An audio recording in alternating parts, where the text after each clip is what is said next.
జై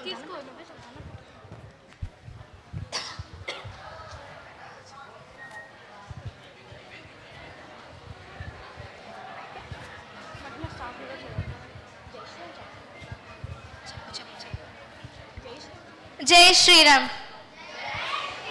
జై శ్రీరామ్. జై శ్రీరామ్. శ్రీరామ రామ రామేతి రమే రామే మనోరమే సహస్రనామ తత్తుల్యం శ్రీరామ నామ వరాననే. A very memorable morning to everyone. Many of us think in our country women oppressed and dominated since ancient times. So on this topic we are going to give our presentation. ఇప్పుడు మేము సంభాషణ రూపంలో women of integrity అనే టాపిక్ని explain చేయబోతున్నాం. Hi, good morning. Hi, good morning. మహిమకి ఏమైంది అలా ఉంది? ఏమో తెలీదు. మహిమ, మహిమ ఏమైంది నీకు అలా ఉన్నావు? మహిమ చెప్పు. ఏమీ లేదు. మన ఇంట్లో మన సమాజంలో అందరూ బాయ్స్కి కదా ఫేవరబుల్గా ఉంటారు, గర్ల్స్ గురించి పార్షియల్గా కదా ఉంటారు. ఎందుకు అలా అనుకుంటున్నావు? ఏమో అది అనిపించింది. మొన్న మనందరం కలిసి ఒక యూట్యూబ్ వీడియో చూసాం కదా. ఏ వీడియో? అదే ఆయన చెప్పారు కదా. ఏమని? మన చరిత్ర అంతా అమ్మాయిల్ని అనగదొక్కిందని.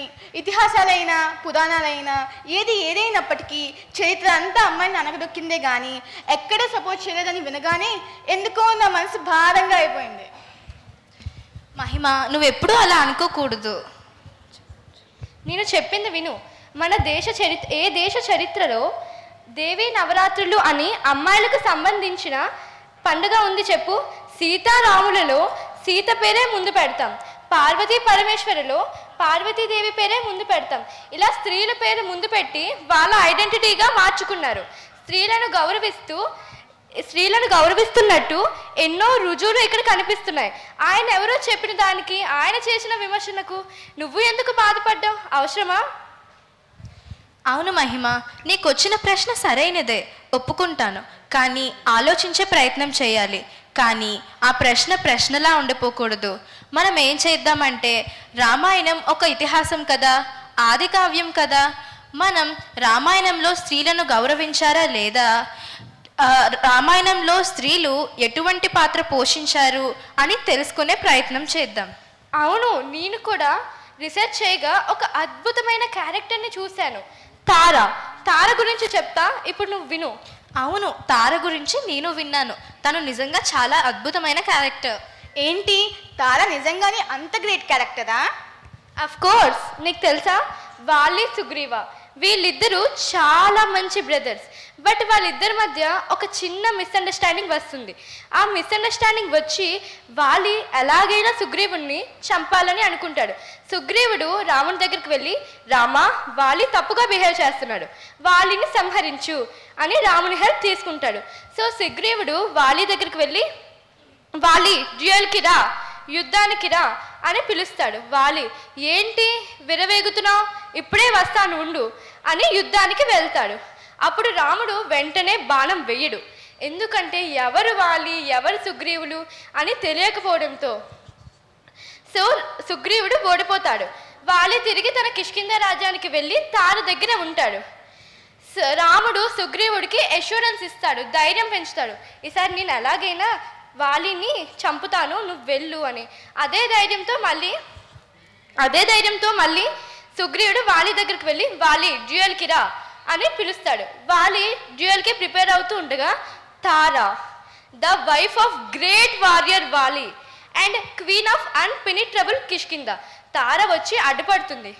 సుగ్రీవుడు పిలిచాడు, నేను చేతకాని వల్ల ఇంట్లోనే కూర్చోమంటావా, నేను ఇప్పుడే వెళ్తాను అని అంటాడు. అప్పుడు తార ఏమంటుందో, వెళ్ళొద్దు, ఇప్పుడే బాగా ఎవరినైనా చితక బాధితే మళ్ళీ వస్తారా, దెబ్బలు తింటారా, ఇంత చితక బాధిన తర్వాత కూడా వచ్చాడంటే ఇజంట్ ఇట్ సస్పీషియస్?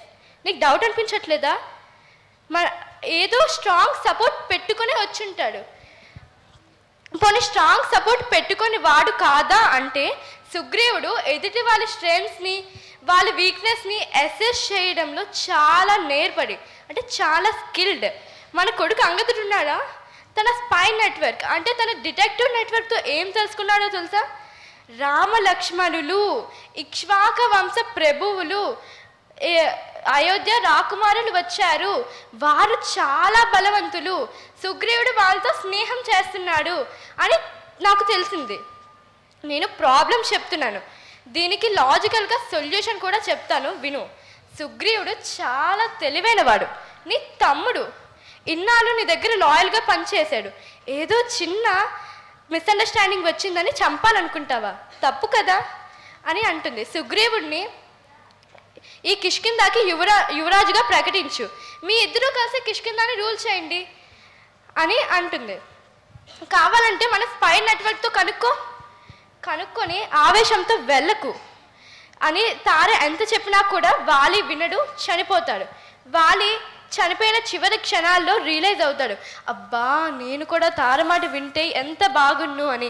వినేసి సుగ్రీవుని దగ్గర తీసుకొని ఇలా అంటాడు, సుషైన దుహితా చ ఇయం అర్థ సూక్ష్మ వినిశ్చయే ఔత్పాతికే చ వివిధే సర్వదా పరినిష్ఠిత.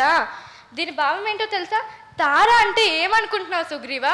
తన ఆలోచన, తన విచక్షణ, లైఫ్లో ఏదైనా ప్రాబ్లం వస్తే ఈజీగా ఇగోకి తీసుకొని అలా ఎప్పుడూ ఆలోచించదు. ఆ సిచ్యువేషన్ ఏంటి, అందులో ఎవరిది రైట్ ఎవరిది రాంగ్ అని ఆలోచించే కెపాసిటీ ఉంది. నా దగ్గర ఉన్నప్పుడు చాలాసార్లు నాకు చెప్పింది, కానీ నేను వినకుండా నా చావుని కొని తెచ్చుకున్నాను. నువ్వు ఎట్టి పరిస్థితుల్లో కూడా అలాంటి పని చెయ్యక సుగ్రీవా. తార చెప్పిందంటే తూచా తప్పకుండా పాటించు, మరి నీకు సెకండ్ ఒపీనియన్ అవసరం లేదు అని వాలి చెప్పాడు. ఎలాంటి వాలి? ఒక గొప్ప యోధుడు, ఒక గ్రేట్ కింగ్, అలాంటి గ్రేట్ వారియర్ చేత సర్టిఫై చేయబడింది Tara. Don't you think Tara is a great woman? Yes, I feel Tara is a very great woman. ఈ తార నుంచి మనం చాలా నేర్చుకోవచ్చు. ఇక్కడ వాలి విన్నాడా వినలేదా అని పక్కన పెడితే, ఆ క్షణానికి వినకపోయినా తరువాత చనిపోయేటప్పుడు రియలైజ్ అయ్యాడు, తార చాలా గొప్పది అని ఒప్పుకున్నాడు. ఇక్కడ తారని అంటే ఒక స్త్రీని రామాయణంలో తగ్గించినట్ట పొగిడినట్ట? Don't you feel Tara is a great person in Ramayana? Yes, I feel. ఏంటి ఇది వినే నువ్వు ఇలా అయిపోతున్నావా? తార గురించి ఇంకొక సన్నివేశం కూడా ఉంది. అవునా? ఏంటది? వాలి చనిపోయిన తర్వాత సుగ్రీవుడు కిష్కిందకి రాజు అవుతాడు. అయితే శ్రీరాముడు సుగ్రీవుడికి 4 months టైం ఇస్తాడు సీతని వెతకడానికి. కానీ సుగ్రీవుడు తన లగ్జరీస్లో రాజభోగాలలో మునిగిపోయి తను ఇచ్చిన వాగ్దానాన్ని మర్చిపోతాడు. అయితే ఎలాంటి ఇన్ఫర్మేషన్ రాకపోయేసరికి శ్రీరాముడు సుగ్రీవుడితో ఇలా అంటాడు, లక్ష్మణ వెళ్ళి సుగ్రీవుడికి తన ప్రామిస్ని గుర్తుకు తెచ్చు అని. అప్పుడు లక్ష్మణుడు చాలా కోపంగా కిష్కింద రాజ్యానికి బయలుదేరుతాడు. అలా ఎంత కోపంగా వెళ్తాడంటే అతను తన విల్లుని ఇలా లాగి వదలగానే సముద్ర అలలన్నీ ఒకేసారి వచ్చినంత పెద్ద శబ్దం వస్తుంది. లక్ష్మణుడు వస్తున్నాడు అని తెలుసుకున్న సుగ్రీవుడు చాలా భయపడిపోతాడు. అయ్యో ఇప్పుడు ఏమవుతుందో, నేను అనవసరంగా తప్పు చేశానే అని రియలైజ్ అవుతాడు. అప్పుడే అతనికి తార గుర్తుకు వస్తుంది. తను అనుకుంటాడు తార మాత్రమే ఈ ప్రాబ్లంకి సొల్యూషన్ని వెతకగలదు అనేసి. అప్పుడు తార ఇలా ఆలోచిస్తుంది. తన భయాన్ని పక్కన పెట్టి కొద్దిసేపు తన మేధస్సుతో ఆలోచించి ఒక పరిష్కారాన్ని వెతుకుతుంది. అప్పుడు చాలా ధైర్యంగా లక్ష్మణుడి దగ్గరికి వెళ్తుంది. ఇక్కడ మనం గమనిస్తే మహారాజు అయిన సుగ్రీవుడే లక్ష్మణుని కోపంగా ఉన్నాడని దగ్గరికి వెళ్ళడానికి చాలా భయపడతాడు. కానీ తార ఒక స్త్రీ చాలా ధైర్యంగా నేను ఫేస్ చేస్తాను అని చాలా కాన్ఫిడెంట్గా వెళ్తుంది. ఇక్కడ తార యొక్క బ్రేవరీ, కరేజియస్ మనం చూడొచ్చు. అంత ధైర్యంగా వెళ్ళి లక్ష్మణుడితో ఏమంటుందో తెలుసా? లక్ష్మణ శాంతించు, సుగ్రీవుడు తప్పు చేశాడు ఒప్పుకుంటాను, కానీ సుగ్రీవుడు ఒక లాయల్ ఫ్రెండ్ కూడా అని చెప్తుంది. దానికి లక్ష్మణుడు తన తలని వంచి ఇలా అంటాడు, తారా సుగ్రీవుడు తన ప్రామిస్ని మర్చిపోయాడు. రాజభోగాల్లో లగ్జరీస్లో మునిగిపోయి తను రాముడికి ఇచ్చిన ప్రామిస్ని మర్చిపోయాడు. తన రాజ్య సురక్షానికి భంగం కలిగిస్తున్నాడు. ఇంకా శ్రీరాముడి స్నేహాన్ని కోల్పోతాడు అని లక్ష్మణుడు చెప్తాడు. దానికి తార మొత్తం విని ఇలా స్పందిస్తుంది. అవును, సుగ్రీవుడు తప్పు చేశాడు, మర్చిపోయాను, ఒప్పుకుంటాను. కానీ విశ్వామిత్ర మహర్షి ఒక గొప్ప బ్రహ్మర్షి, సాక్షాత్తు మీ రామలక్ష్మణుల గురువు గారు మేనక అనే అప్సరస వల్ల 10 సంవత్సరాలు తన లక్ష్యాన్ని మర్చిపోతాడు. అలాంటిది ఒక సాధారణ వానరుడు సుగ్రీవుడంతా శాంతించు లక్ష్మణ. అయినా సుగ్రీవుడు సీతని వెతకడానికి మొత్తం వానర సైన్యం యొక్క సభ ఏర్పాటు చేస్తాడు. అలాంటి సుగ్రీవుడి మీద నువ్వు కోపం తగ్గించుకో అని చెప్తుంది. దానితో లక్ష్మణుడు కొంతవరకు శాంతిస్తాడు. ఆ తర్వాత గతంలో వాలి చనిపోకముందు వాలి తారకి రావణాసుడి సైన్యం గురించి కొన్ని వివరాలు చెప్తాడు. అదే వివరాల్ని ఇప్పుడు తార లక్ష్మణుడితో చెప్తుంది. దానితో లక్ష్మణుడు పూర్తిగా శాంతింపబడతాడు. అయితే ఇక్కడ మనం అబ్జర్వ్ చేస్తే తార చాలా తెలివైనది. ఎవరితో ఎలా మాట్లాడో తెలుసు. గురువు గురించి ఎవరైనా మాట్లాడితే తిరిగి మారుమాట అనరు కదా. అందుకే చాలా తెలివిగా విశ్వామిత్ర మహర్షి గురించి ప్రస్తావిస్తుంది. తను భయపడలేదు, అలాగే ఆ సమస్య నుంచి తప్పించుకోవాలని అబద్ధం కూడా చెప్పలేదు, కానీ నిజాన్నే తెలివిగా చెప్పింది. అందుకే తార చాలా తెలివైనది. Now don't you feel Tara is a great negotiator? Yes, తను నిజంగానే చాలా మంచి great negotiator. So Tara is a great negotiator. ఇంకా తనకి వార్స్ మీద చాలా అవేర్నెస్ ఉంది, సిచ్యువేషన్ని అనాలిసిస్ చేసే స్కిల్స్ ఉన్నాయి, ఇంకా తనకి బ్యాలెన్స్డ్ లాయల్టీ ఉంది, ఫెయిత్ఫుల్నెస్ ఉంది, ట్రూత్ఫుల్నెస్ ఉంది. Now don't you agree Ramayana has great womens? Hey హన్సిస, రామాయణంలో తార ఒక్కటే నా గ్రేట్ క్యారెక్టర్? ఇంకేమైనా ఉమెన్స్ క్యారెక్టర్స్, స్త్రీ క్యారెక్టర్స్, గ్రేట్ క్యారెక్టర్స్ ఉన్నాయా?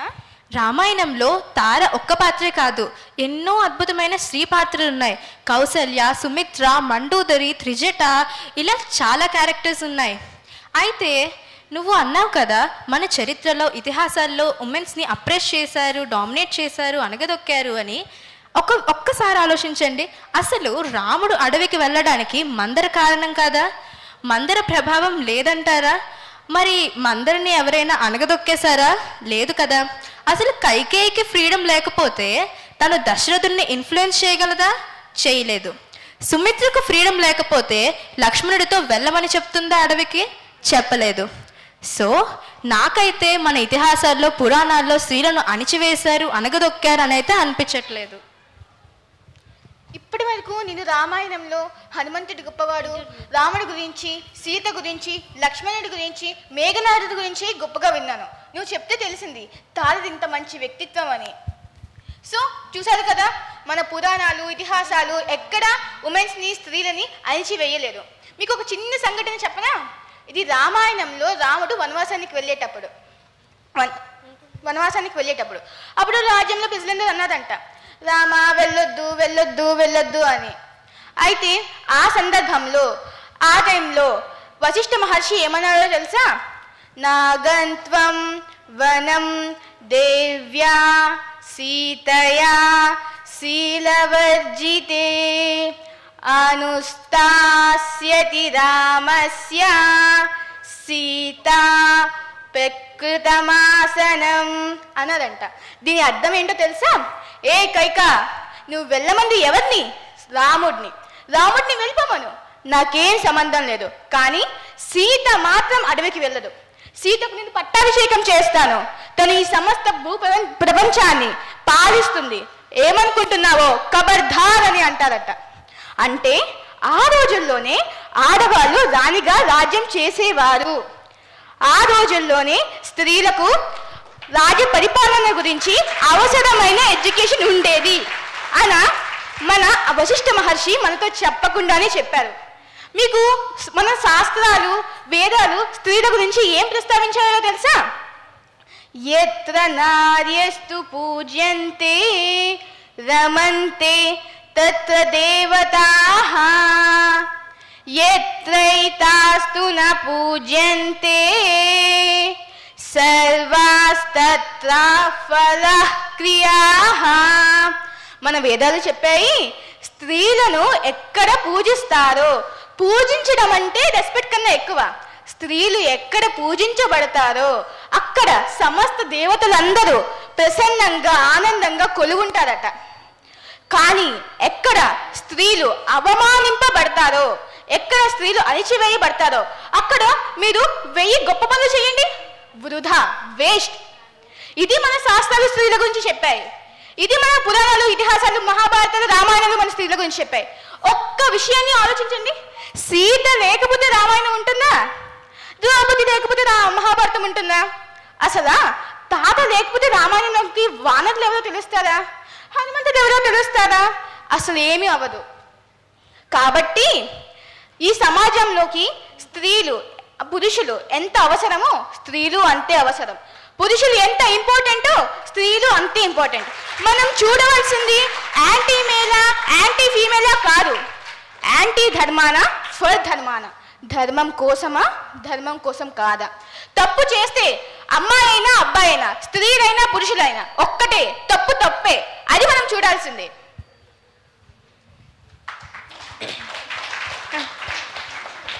ఇప్పుడు తార లాంటి గ్రేట్ క్వాలిటీస్ ఉన్నవారు మన ముందుకు వస్తే, సపోజ్ తారే మన ముందుకు వస్తే మనకి ఇంటర్వ్యూ చేసే అవకాశం ఉంటే ఇంటర్వ్యూలో అడిగే క్వశ్చన్స్కి ఏం ఆన్సర్ చేస్తారో చూద్దాం రండి. ఇప్పుడు నేను ఇంటర్వ్యూయర్, ఇంకా మా ఫ్రెండ్ మహిమ, తార. నేను తార.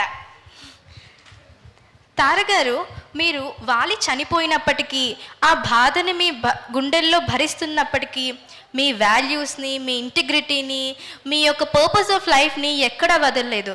ఇది మీకు ఎలా సాధ్యపడింది? ఇది జనరల్గా అయితే ఇంపాసిబుల్ కదా. నేను మీ ముందు ఇలా నించున్నాను, కానీ నా మనసులో ఇప్పటికీ వారిని కోల్పోయినందుకు చాలా బాధగా ఉంటుంది. నేను ఒకటి నేర్చుకున్నాను, కాలం పాత గాయాల్ని మానుపుతుంది. కానీ కాలం మాత్రమే కాదు, నాలో ఉన్న ఫైర్, నాలో ఉన్న అగ్ని, నా పర్పస్ ఆఫ్ లైఫ్ నన్ను ఇక్కడి వరకు తీసుకొచ్చింది. నేను రాగి మీద బంగారాన్ని కోచ్ చేయాలనుకోవట్లేదు, ఎలా అయితే నిజం మీద అబద్ధాన్ని కోచ్ చేస్తారో. కానీ నేను వారితో చాలా మెమరబుల్ మూమెంట్స్ని స్పెండ్ చేశాను. ఆఫ్టర్ వారిస్ డెత్ నేను కూడా అనుకున్నాను నా లైఫ్ని ఎండ్ చేద్దామని. కానీ ఒక్క నిమిషం అనిపించింది, వాలి తన తప్పులు చేసిన వల్ల కదా తను మరణించాడు, తన యారోగెన్స్, తన ఇగ్నోరెన్స్ వల్ల కదా తను మరణించాడు. కానీ నేను, నా కొడుకు అంగదుడు ఆ తప్పు చేయకుండా చూడాలి, తన లెగసీని కంటిన్యూ చేసేలా చూడాలి. అది నా కర్తవ్యం. నేను నా కిష్కిందని బాగు చేసుకోవాలి. నా లైఫ్ని ఒక పర్పస్తో లీడ్ చేద్దామని ఫిక్స్ అయిపోయాను. లైఫ్లో ఏ పరిస్థితులు మనకి ఎదురయ్యాయి అనేది కాదు, ఆ పరిస్థితులకి మనం ఎలా స్పందించామనేది important.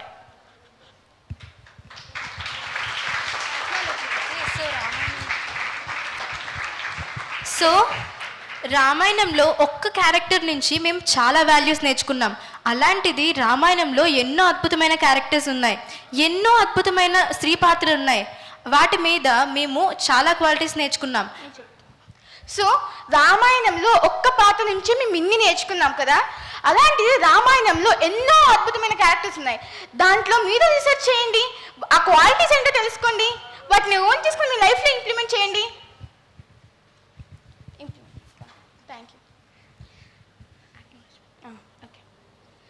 Thank you for this golden opportunity, and we are really honored to be part in the noble conclave on Ramayana. And thank you for conducting such a great program. Thank you for our school management, teachers and mentors for keep supporting us all the time. Jai Shri Ram.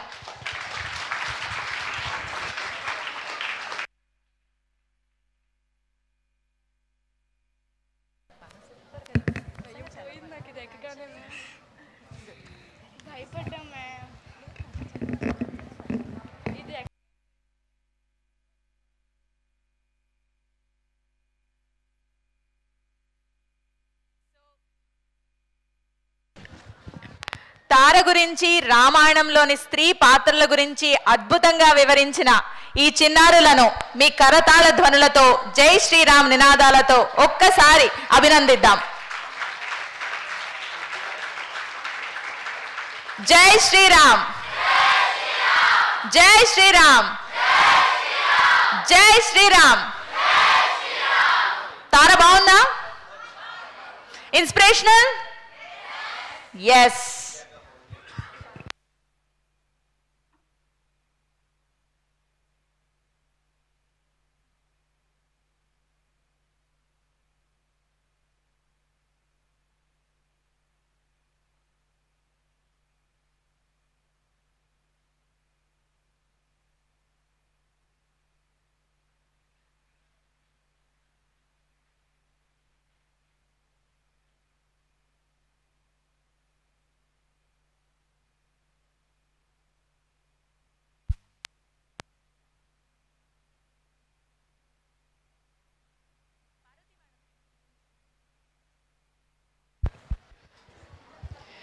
వీళ్ళు ఇంత చక్కగా చెప్పడానికి వీరి ప్రోత్సాహం, వీరి తల్లిదండ్రుల ప్రోత్సాహం, school యాజమాన్యం ఎంతో మాకు సహకరించింది. వారికి సదా సర్వదా కృతజ్ఞులై ఉంటాం. Thank you so much for the parents and the school management.